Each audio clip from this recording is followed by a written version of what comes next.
बिस्मिल्लाहिर्रहमानिर्रहीम। तो classical electrodynamics 2 की प्लेलिस्ट में लास्ट टाइम पे हमने एक प्रॉब्लम सॉल्व की थी, जिसमें हमने देखा था कि हमारे पास दो डिफरेंट मीडियम्स हैं जिनके मिलने से एक प्लेन बन रहा है हमारे पास।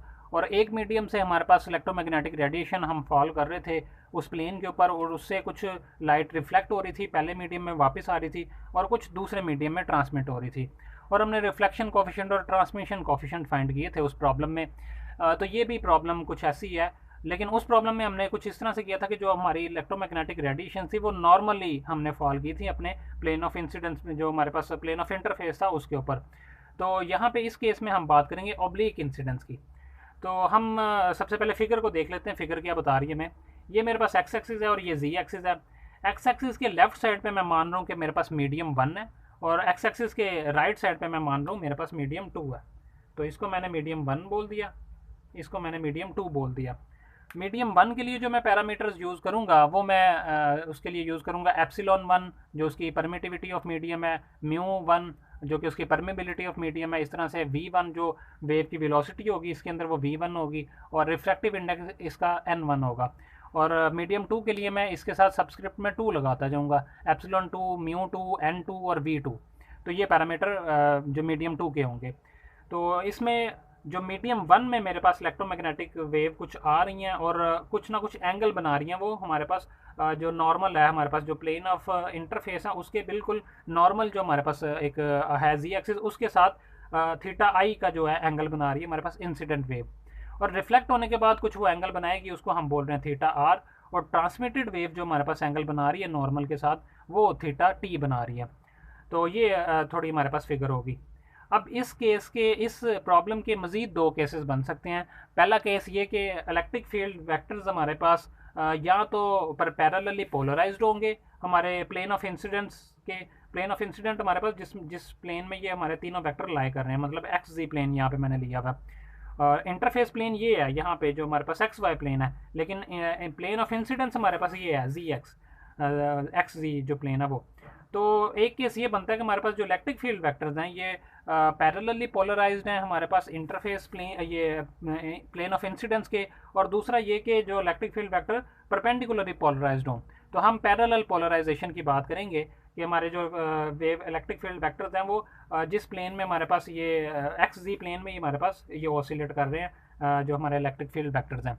और इसके इसके जो साथ हमारे पास हमें पता है कि मैग्नेटिक फील्ड चूँकि परपेंडिकुलर होती है इलेक्ट्रिक फील्ड के, तो मैग्नेटिक फील्ड इस टाइम परपेंडिकुलर पोलराइज है और इलेक्ट्रिक फील्ड इस टाइम पैरेलल पोलराइज्ड है। और दूसरे केस में इलेक्ट्रिक फील्ड परपेंडिकुलर होगी और मैग्नेटिक फील्ड पैरेलल होगी। तो हम सिर्फ इस केस को सॉल्व करेंगे और फिर आगे मजीद दूसरे केस को देखेंगे। तो अब देखते हैं, हमने सॉल्यूशंस फाइंड किए थे नॉन कंडक्टिंग मीडियम में इलेक्ट्रोमैग्नेटिक वेव के प्रीवियस कुछ वीडियोस में। तो सॉल्यूशन हमारे पास कुछ इस फॉर्म का आया था। तो इंसिडेंट वेव के लिए मैं सेम वो सॉल्यूशन लिखूं तो मेरे पास कुछ इस फॉर्म में आएगा, जहाँ पे के आई ई आई नॉट और ई आई से मैंने इसको रिप्रेजेंट किया कि इंसिडेंट वेव। और रिफ्लेक्टेड वेव के लिए मैं लिखूं तो मैं आई की जगह पे सिर्फ आर लगा दूंगा, तो ये रिफ्लेक्टेड वेव के लिए हो जाएगा। और ये माइनस साइन आएगा due to the opposite direction of K R. K I मेरे पास अगर इस डायरेक्शन में है, अगर मैं इसका सिर्फ ये कंपोनेंट देखूं तो इस डायरेक्शन में, और के आर मेरे पास ऑपोजिट डायरेक्शन में है, उसकी वजह से एक माइनस साइन यहाँ पे आया हुआ। और टी ट्रांसमिटेड वेव ये है, इसके लिए सोल्यूशन ये। इसके करस्पॉन्ड हमारे पास मैग्नेटिक फील्ड के सोल्यूशन कुछ इस फॉर्म में होंगे। हम इलेक्ट्रिक फील्ड को लेके ही सारा प्रॉब्लम सॉल्व करेंगे, इसकी ज़रूरत नहीं पड़ेगी हमें। तो स्टार्ट करते हैं हम बाउंड्री कंडीशन से ही स्टार्ट करेंगे। लास्ट प्रॉब्लम भी हमने बाउंड्री कंडीशन ही लगाई थी और फिर उसका सोल्यूशन फाइंड कर लिया था, ट्रांसमिशन और रिफ्लेक्शन कोफिशिएंट। यहाँ पे भी हम बाउंड्री कंडीशन लगाएंगे।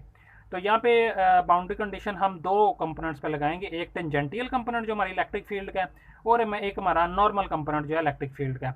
तो इलेक्ट्रिक फील्ड का टेंजेंटियल कंपोनेंट से मुराद वो कंपोनेंट जो इस इंटरफेस प्लेन के बिल्कुल पैरेलल है इस इंटरफेस प्लेन के।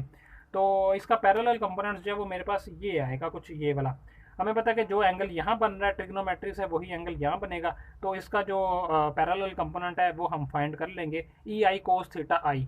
और इसी तरह से इसका एक्स एक्सिस के पैरेलल कंपोनेंट हम फाइंड करेंगे तो वो E r cos theta r आ जाएगा। और इसी तरह से इसका फाइंड करेंगे तो यहाँ पे मेरे पास आ जाएगा E T cos theta T.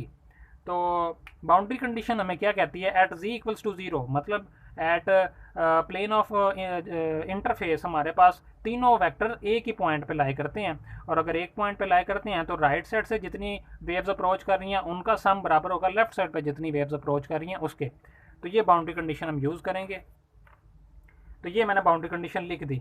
Left side पे हमारे पास दो वेव्स थी, एक इंसिडेंट वेव और एक हमारे पास रिफ्लेक्टेड वेव। तो इसके पैरेलल कंपोनेंट की वजह से यहाँ पे कोस थीटा आया हुआ है, ये कोस थीटा, और बाकी सारा सेम है। इनका सम बराबर होगा राइट साइड पे जितने भी हमारे पास कंपोनेंट्स हैं पैरेलल कंपोनेंट्स इलेक्ट्रिक फील्ड के, वो हमारे पास ये आ जाएंगे। और at z equals to zero, ये बाउंड्री कंडीशन हमारी at z equals to zero पे है। तो z को जीरो जब पुट कर देंगे हमारे पास, तो लास्ट वीडियो में हमने देखा था कि z को जीरो पुट करने पे के आई डॉट आर, के आर डॉट आर और के टी डॉट आर ये इक्वल हो जाते हैं। और जब ये इक्वल हो जाएंगे, ये एक्सपोनेंशियल वाली टर्म सेम हो जाएंगी, ये कट जाएंगी, इन तीनों टर्म्स में से कट जाएंगी, और हमारे पास वो जो बाकी बचेगा वो E I naught cos theta I, E R naught cos theta R, E T naught cos theta T हमारे पास आ जाएगा। और अगर आप इसको सॉल्व करें जी को पुट करके, तो ये स्टेप मैंने अंदर किया हुआ है, इससे भी आपको पता चल जाएगा कि किस तरह से हमारे पास ये आ गया। इसके आगे देखते हैं। तो फिर हमने एक लॉ ऑफ ऑप्टिक्स ड्राइव किया था प्रीवियस वीडियो में, जिसमें हमने बोला था कि एंगल ऑफ इंसिडेंट बराबर होता है एंगल ऑफ रिफ्लेक्शन के। तो इसी अपनी इस इक्वेशन के अंदर हम जहाँ जहाँ पे थीटा आर है वहाँ पे थीटा आई पुट कर देंगे, ठीक है। तो ये भी हमने ड्राइव किया है प्रीवियस वीडियो में, हमने 3 लॉ ड्राइव किए थे, फर्स्ट लॉ, सेकंड लॉ और स्नील लॉ, जो 3 ऑप्टिक्स के लॉ हैं उसमें ये हमने ड्राइव प्रीवियस वीडियो में किया।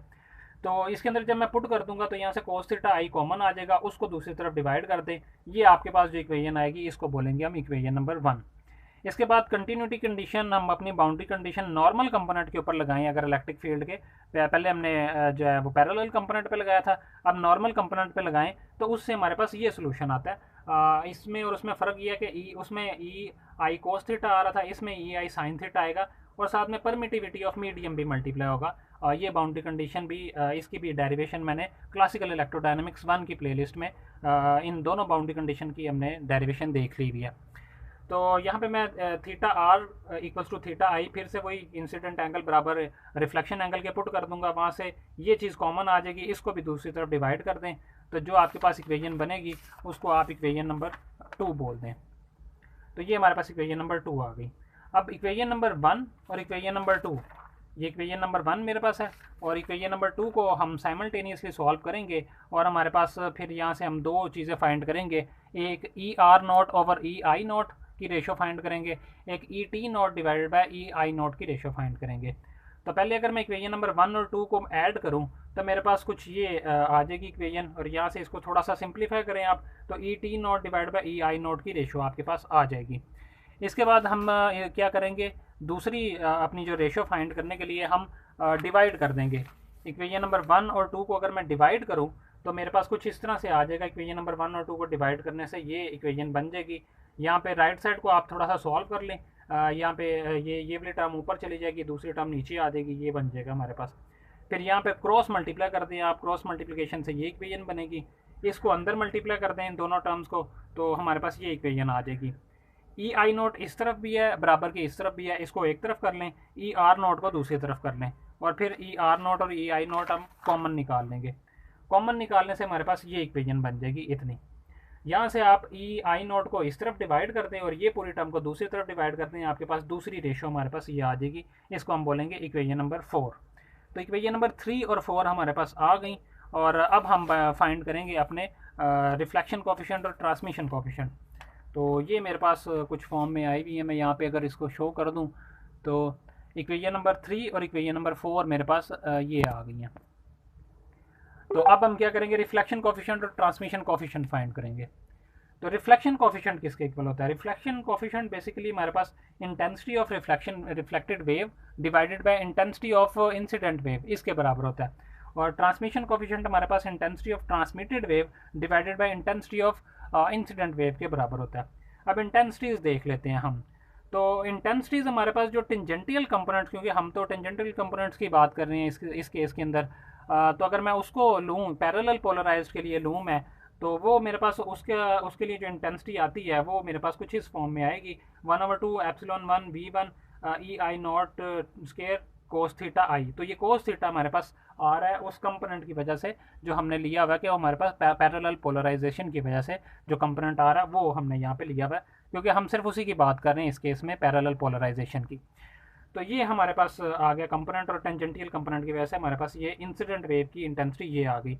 इस तरह से रिफ्लेक्टेड वेव की इंटेंसिटी ये होगी, ट्रांसमिटेड वेव की इंटेंसिटी ये होगी। तो ये इंटेंसिटी का फार्मूला ऐसे ही है, आपको ये याद रखना पड़ेगा। इसकी भी डेरिवेशन अगर आपने देखनी है तो वो भी क्लासिकल इलेक्ट्रोडायनेमिक्स 1 की प्लेलिस्ट में मौजूद है।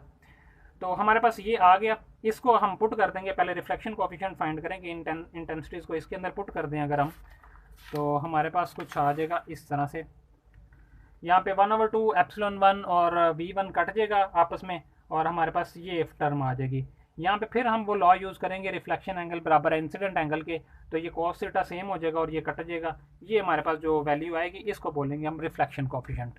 तो अब फाइंड करते हैं हम ट्रांसमिशन कोफिशिएंट हमारा। तो ट्रांसमिशन कोफिशिएंट फाइंड करेंगे, उसके अंदर फिर ट्रांसमिटेड वेव की intensity divide by incident wave की इंटेंसिटी पुट कर देंगे। जो चीज़ें कटनी होंगी उनको काट देंगे, बाकी हमारे पास इतना आ जाएगा। यहाँ पे हम एक रिलेशन यूज़ करेंगे कि हमारे पास, हमें पता है कि परमिटिविटी ऑफ मीडियम बराबर होती है relative permittivity into the permittivity of free space. तो अगर मैं मीडियम 2 के लिए लिख रहा हूँ तो ये मेरे पास यहाँ पे 2 आ जाएगा। तो इसको मैं पुट कर दूंगा E2 की जगह पे मैं ये पुट कर दूं तो मेरे पास ये आ जाएगा, और E1 मतलब एप्सिलॉन 1 की जगह पुट कर दूं तो मेरे पास ये आ जाएगा। फिर एक रिलेशन हमें पता है कि हमारे पास वेलोसिटी जो रिफ्रैक्टिव इंडेक्स है वो बराबर होता है C/V के। यहाँ से V की वैल्यू निकालूं मैं तो V इक्वल्स टू आ जाएगा C/N के। अगर मीडियम 1 के लिए बात करूँ तो यहाँ 1 1 आ जाएगा, 2 के लिए बात करूँ तो 2 2 आ जाएगा। इसको भी पुट कर देंगे हम अपनी V वेलोसिटी की जगह पे, तो वो मेरे पास C/N2 C/N1 आ जाएगा। फिर कटिंग करने के बाद सिंप्लीफिकेशन से हमारे पास ये चीज़ आ जाएगी। इसमें एक और रिलेशन हमें पता है कि एप्सिलॉन आर जो रिलेटिव परमिटिविटी है वो बराबर होती है एन स्केयर के।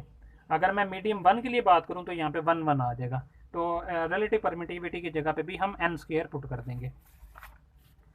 तो एन स्केयर पुट करने से हमारे पास कुछ इक्वेशन इस फॉर्म में आ जाएगी। यहाँ से N1 से एक कट जाएगा, N2 एक N2 से कट जाएगा, N2/N1 बन जाएगा, और बाकी ये टर्म आ जाएगी। फिर स्नील लॉ हमने पढ़ा था लास्ट वीडियो में, हमने उसको ड्राइव भी किया है। तो उससे हमें पता चलता है कि N2/N1 बराबर होता है sine theta I divided by sine theta T. इसको हम N2/N1 की जगह पुट कर देंगे तो हमारे पास ट्रांसमिशन कोफिशिएंट इस फॉर्म में आ जाएगा। ET0 डिवाइडेड बाय EI0 हमने फाइंड किया हुआ है, जो रेशियो हमने ये फाइंड की थी, इसको भी इसके अंदर पुट कर दें तो यहाँ से हमारे पास ट्रांसमिशन कोफिशिएंट की वैल्यू आ जाएगी ये। तो हमने रिफ्लेक्शन कोफिशिएंट भी फाइंड कर लिया और ट्रांसमिशन कोफिशिएंट भी फाइंड कर लिया, और यही हमारी प्रॉब्लम थी। और नेक्स्ट वीडियो में इंशाल्लाह हम इसको प्रूव करेंगे कि ट्रांसमिशन कोफिशिएंट प्लस जो हमारे पास रिफ्लेक्शन कोफिशिएंट है उसका सम बराबर होता है 1 के। तो ये दो ट्रांसमिशन कोफिशिएंट और रिफ्लेक्शन कोफिशिएंट हमने इस वीडियो में फाइंड कर लिया। नेक्स्ट वीडियो में हम इसको प्रूव करेंगे कि इन दोनों का सम बराबर है 1 के।